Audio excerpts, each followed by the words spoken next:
بسم اللہ الرحمن الرحیم والصلاة والسلام علی رسول اللہ وعلی آلہ وصحبہ اجمعین۔ الحمدللہ آج شہر استنبول کے علاقہ فاتح کی آرپا چلر مسجد میں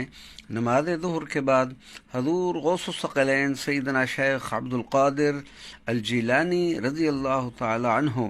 کے دو پوتوں مبارکہ کہ جنہوں نے فتح قسطنطنیہ میں حضرت سلطان محمد الفاتح کے ہمراہ اس معرکہ استنبول میں شرکت کی تھی، ان کے مزارات مبارکہ پر خصوصی حاضری کا شرف حاصل ہوا۔ امام و خطیب صاحب نے